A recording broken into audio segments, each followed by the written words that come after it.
Vasudevasutam Devam Kamsachanuramardanam Devaki Paramanandam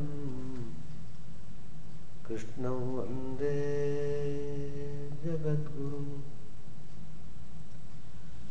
Asato ma sadgamaya Tamaso ma jyotirgamaya Pratyorama vritangamaya Om Shanti Shanti Shanti. Let us offer our salutations to Lord Krishna, the embodiment of bliss, who came to establish dharma, who came to punish the wicked. Let us pray to him to lead us from the unreal to the real, to lead us from the darkness of ignorance to the light of knowledge, to lead us from death to immortality. We have been studying the 4th chapter of the Bhagavad Gita, the Yoga of Wisdom. Here Lord Krishna gives special importance for performing yajna, that is sacrificing everything that we have to the divine. So mainly, Shri Krishna emphasizes jnana yajna. That is, we must be able to realize the Supreme Brahman, the source of all knowledge. The Lord dwells in everyone's heart. But still we are not able to see him because our mind is covered with ignorance. As long as the mind is covered with ignorance,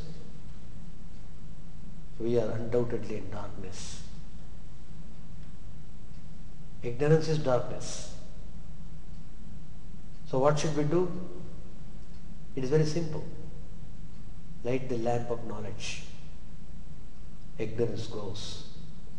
Ignorance vanishes instantly. Sri Ramakrishna says in the Gospel, lighting the lamp of knowledge in the chamber of your heart, behold the face of the Mother, Brahman's embodiment. Here Mother, Divine Mother, Mother of the universe. Shakti, Brahman, is inseparable power, Shakti. So Brahman and Shakti are inseparable. So Brahman is seen as, is manifested as power. Through his power, we are seeing the whole universe. So, lighting the lamp of knowledge is very, very important. Where to light it? In the chamber of your heart. In order to do that, the heart must be properly purified. There are certain preparations how we should proceed in the spiritual path to light the lamp of knowledge, to get the vision of the supreme knowledge of Brahman. So Lord Krishna says in the verse number 34, Tadvidhi pranipatena pariprasnena sevaya upadekshanti te jnanam jnaninas tattvadarshinaha. Lord Krishna says, seek that enlightenment, that is knowledge of Brahman. How? By approaching the teacher who has realized the truth. And how to approach him? Not in a careless way, not in an egoistic way, but by prostrating, by questions and by service. The wise, the seers who have realized the truth will instruct us in that knowledge. So, the quality of the student is very important.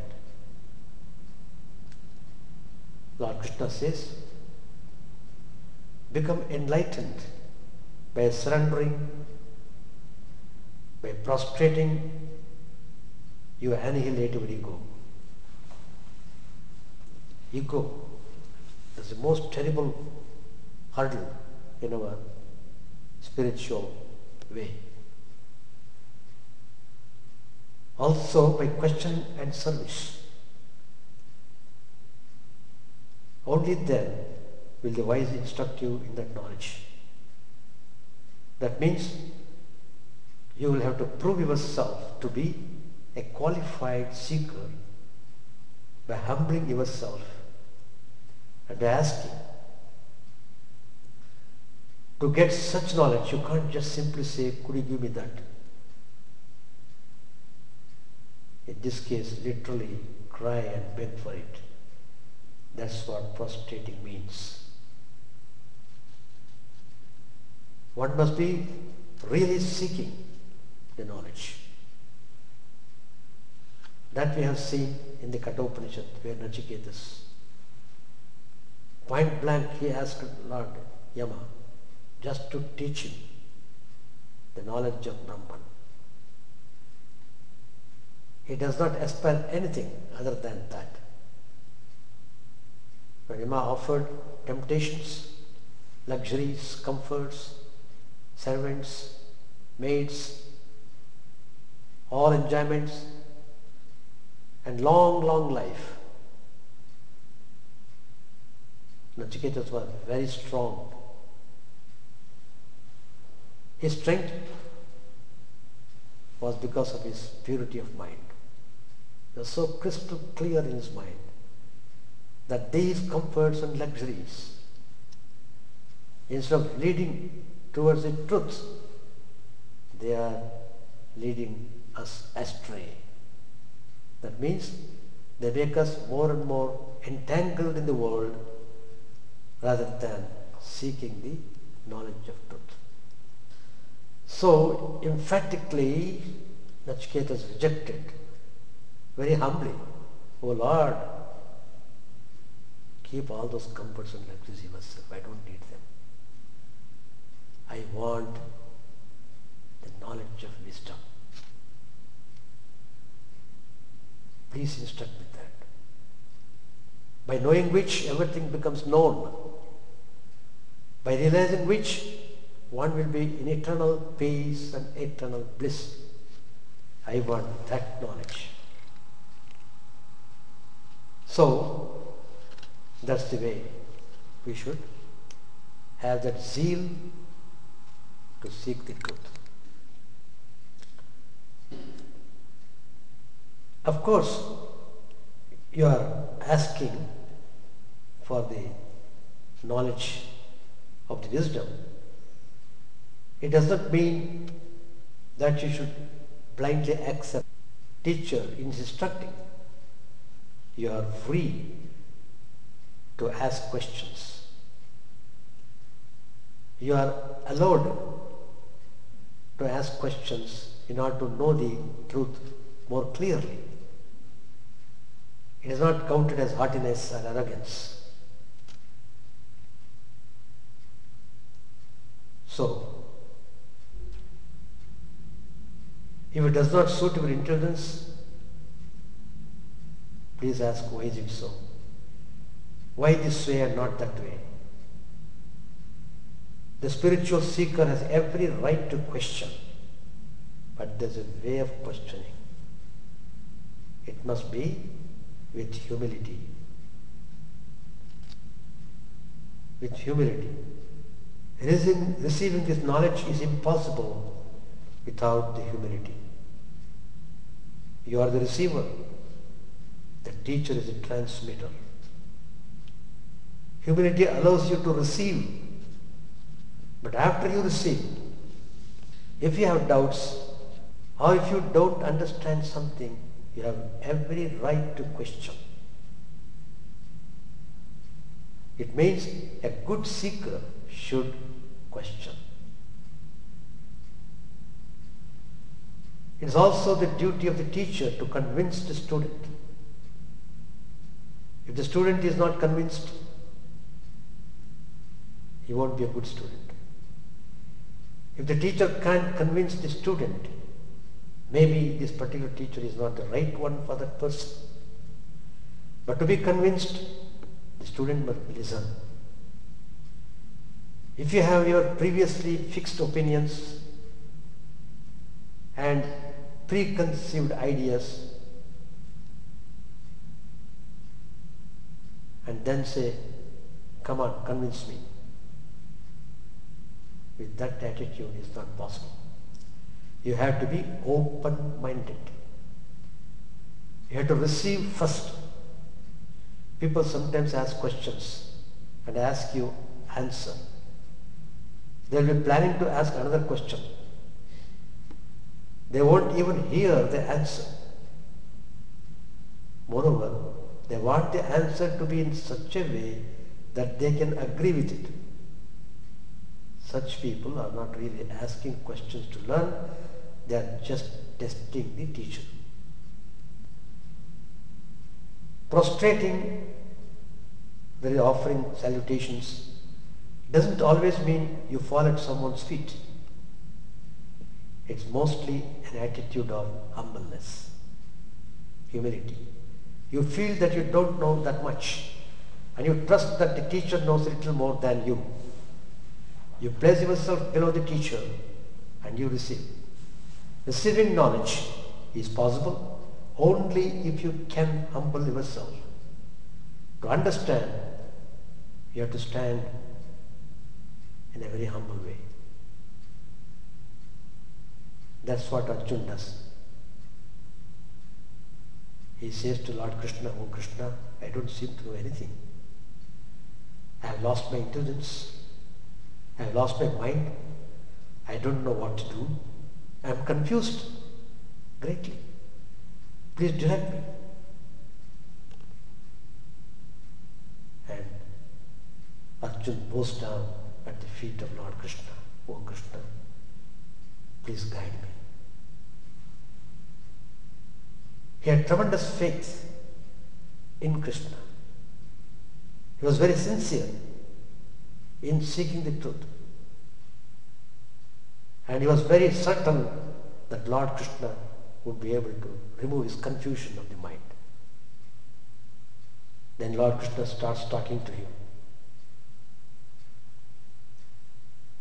It's easy to pour something into your mind that has been emptied and says, "I am empty, please pour." Even scientifically this is so. One beaker is empty or has just little water in it. Another beaker is full of water. If the empty beaker wants more water from the full beaker, a tube is connected, a kind of siphon. If the tube is filled with air, the water won't follow. The tube should be a vacuum. Then the water is sucked in. The empty beaker can receive the water only as long as it is below. If the receiver says, "I should be equal to you," then the flow stops. When it says, "Actually, I am a little better than you," then it loses whatever it had. It is a simple siphon system. So Guru must be on a higher scale, the student must be on the lower level. They should understand that level very thoroughly if you are really seeking to know the values of wisdom. And it is rather very difficult to get such teacher of highest illumination in modern times. It's extremely difficult. Probably you will not find at all. But that doesn't mean that you should lose hope. God has provided hope. How? Through His teachings, through the incarnations, through His personal experience. The teachings are given to us. So, they form the guidebook to us. Sri Krishna's teachings are in the form of Bhagavad Gita. Sri Ramakrishna's teachings are in the form of Gospel. Lord Christ's teachings are in the form of Bible. So, all the teachings are there. Still, we are not able to light the lamp of knowledge because of our total ignorance and lack of faith and lack of zeal, lack of sincerity. Well, so Sri Ramakrishna's teachings act like teacher to us. Sri Ramakrishna clearly gives instructions. Do like this, do like this, do like this. Don't do that, do this. Very definitely Sri Ramakrishna says. And he also says the dangers of involving too much in worldliness. The more and more you are entangled in worldliness, it is rather too difficult for you to understand anything of the spiritual. In fact, it is utterly impossible. So you have to put a check on the worldly tendencies. Not that you should be dragged away by your worldly tendencies. In order to do that, you must have tremendous zeal. You have to develop that zeal. You have to cultivate. Simply sitting idle, you can't achieve anything. So Sri Ramakrishna tells in the Gospel, the mother bird doesn't break the shell until the chick inside the egg is matured. The egg is hatched in the fullness of time. It is necessary to practice some spiritual discipline. Discipline. Which discipline the spiritual life starts? It's very important. So, the Guru no doubt does everything for the disciple. But at the end he makes the disciple work a little himself. When cutting down a big tree, the woodcutter cuts almost through the trunk. Then he stands aside for a moment and the tree falls down with a crash. Another example is given. The farmer brings water to his field through a canal from the river. He stands aside when only a little digging remains to be done to connect the field with the water. Then the earth becomes soaked and falls of itself, and the water of the river pours into the canal in torrents. A person is able to see God as soon as he gets rid of ego, ahankar, and other limitations. He sees God as soon as he is free from such feelings. I am a scholar. I am the son of such and such a person. I am honored as a wealthy person. I am householder. And so forth. Now, next is Pariprashna, questions. The disciple should ask the spiritual teacher, what is the cause of bondage? And what the means of deliverance? What is wisdom and what is avidya, ignorance? What is vidya and what is avidya? The knowledge of Brahman is vidya. Opposite of it is ignorance, avidya. Then Krishna says, service. Service. It's a great training for the student. It's a great mental training. It's a great discipline of purification. Service. That is, the disciple should serve the Guru with great humbleness. So, when all these conditions are fulfilled, the teacher is supremely satisfied by the quality of the student, by the eagerness of the student to know the truth, and his sincerity about spiritual discipline. Then he will impart to him that wisdom which is the knowledge of Brahman.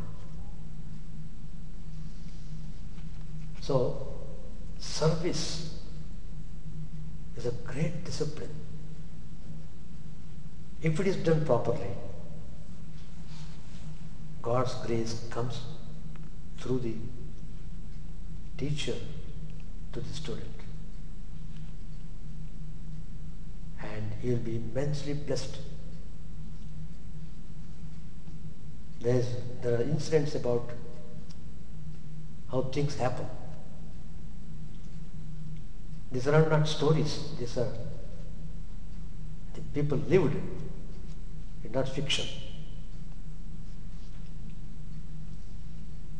At Sringeri, the Shankaracharya Math,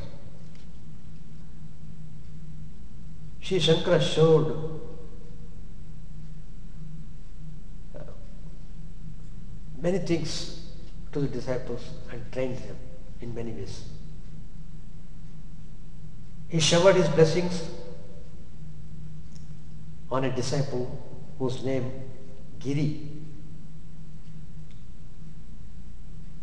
The co-students used to look down upon Giri, thinking that Vedanta for Giri was a hard nut to crack. That means these other students, they thought they are wise and that Giri was idiot. That was their impression. One Shankaracharya, every day he would take class for the disciples, every day. At the time of his lecture, he was about to start and he observed the students, whether all the students are present. He found one was not there. Then Shankaracharya immediately said, let us wait for Giri. He had not yet come to the class.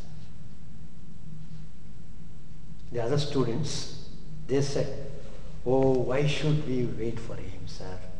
Why should we wait? A wall is much better than that dullard. Can you imagine the students talking that way to the teacher? A wall is much better than that dullard. Shankaracharya felt pained. Shankara he knew that the student Giri was devoted to the service of his master. Shankaracharya knew very well. He told the students, well, what do you know about his nature and spiritual achievements? His ability will reveal itself shortly, said Shankaracharya. Isn't it enough if Master knows my merit? Should it be made known to others also? Let me not have such conceit. So Giri used to feel within himself and was serving his master silently, without making any fuss, without making a drama, without making a show, without drawing attention from other people. Oh, I am doing great service.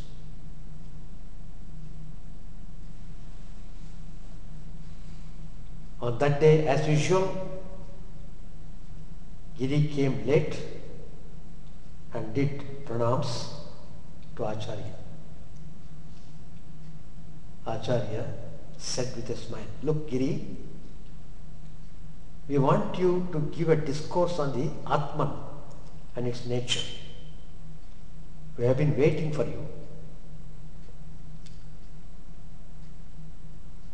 It was the Master's command as well as blessing. The so-called dullard Giri, in a very modest way and full of devotion expressed in his eyes, presented the very gift of Vedanta in Trotaka Vritta, a highly complicated metrical form, but very enlighteningly,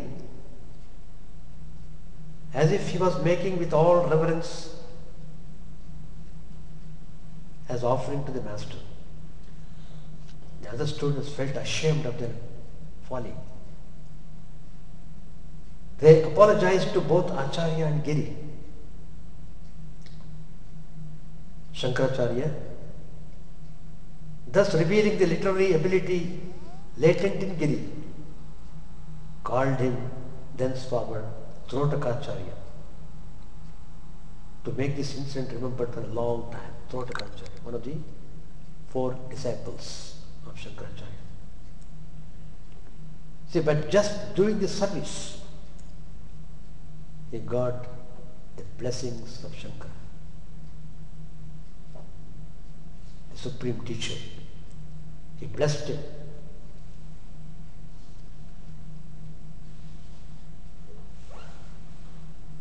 Another one of the disciples, Padmapada, is also a very interesting incident. He was very pure-hearted, and he would always engage in the service of the Guru. He considered himself as a servant of the Master. While others would be engaged in studying scriptures and other sacred texts, Padmapada would busy himself in serving the Guru. No task in his Guru's service was menial to him. He would regularly wash the Guru's clothes and attend to his every need. Doing service to the Guru with utmost attention and devotion was his prime spiritual practice. Once on his way back from the other bank of the river, he did not realize that the Ganges was misspelled. This incident happened in Kashi. So, Shankaracharya called him, come quickly. That's enough. My master is calling me. I should go. So no other thought came to him. How is it the Ganges is flooding? How is it possible to cross? All these ideas didn't cross his mind at all. And so he immediately jumped into the water and began to walk over it. As he was crossing the river, it rose up to the level of his neck. He looked around but had no fear whether he would be washed away by the swelling waters. His only worry was how to take the clothes to the Guru even at the cost of his life. Washed clothes. Placing the clothes on his head and chanting the name of the Guru, he continued wading through the river. Because of his intense devotion, at every step he took, there was a lotus-shaped stone on which he could place his foot. He thereby earned the appellation Padmapada. Shankaracharya called him and imparted his teachings to him. Acharya told Padmapada, look, service to the Guru is a great virtue. You have adored the Guru as God. Guru represents the Divine Trinity and is the Supreme Self. Then he imparted to Padmapada the sacred knowledge of the Upanishads. The other disciples used to treat Padmapada previously as an ignoramus. After receiving the teachings from Shankaracharya, Padmapada could repeat the entire Vedic text at one stroke. He became a very good exponent of Vedanta. Then, Sri Ramachandra, if you study Sri Ramachandra's life, you find Sri Ramachandra served Vasishtha Maharshi. And Sri Krishna, during his younger days, boyhood days, he served Sandeepa Muni. And they became exemplary.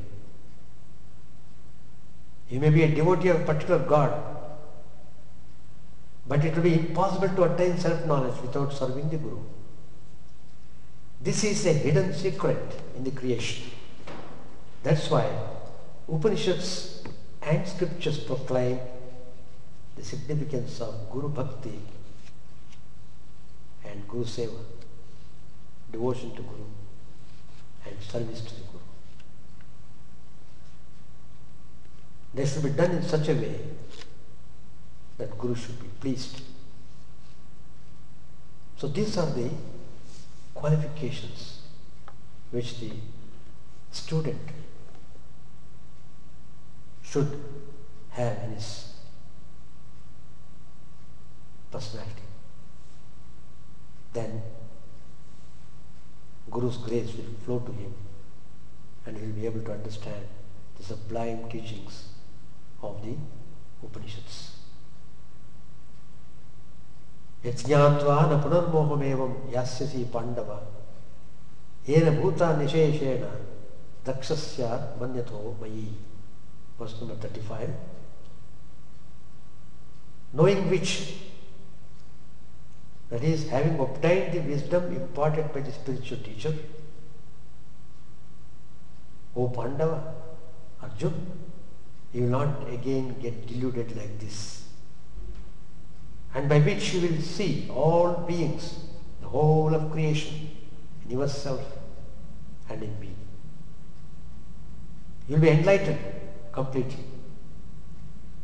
Having obtained the wisdom imparted by the spiritual teachers, you will not be again subject to confusion as you now are.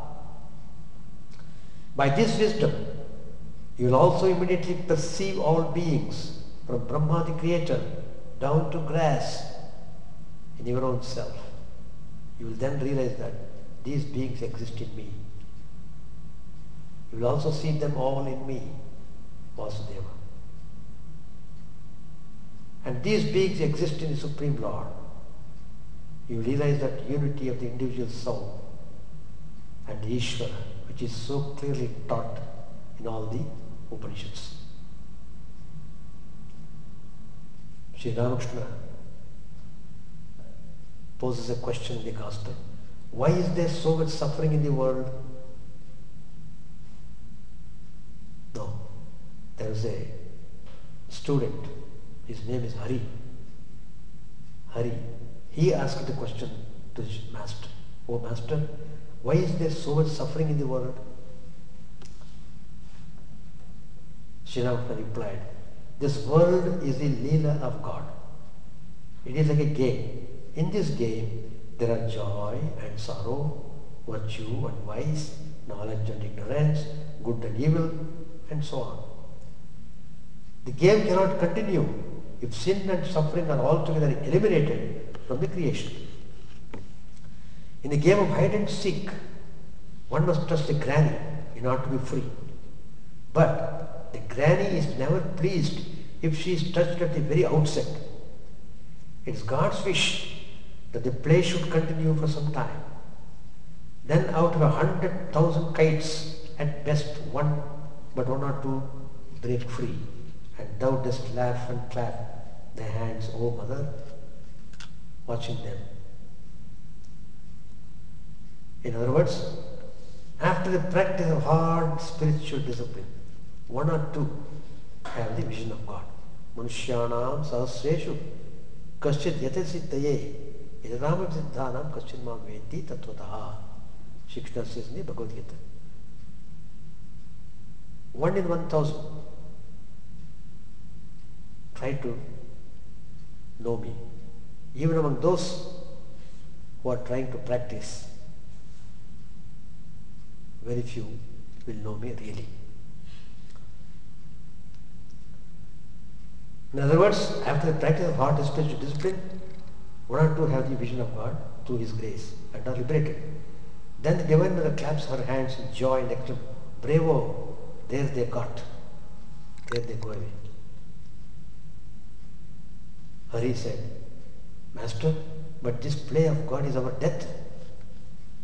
Chidananda said to him smilingly, please tell me who you are. God alone has become all this. Maya,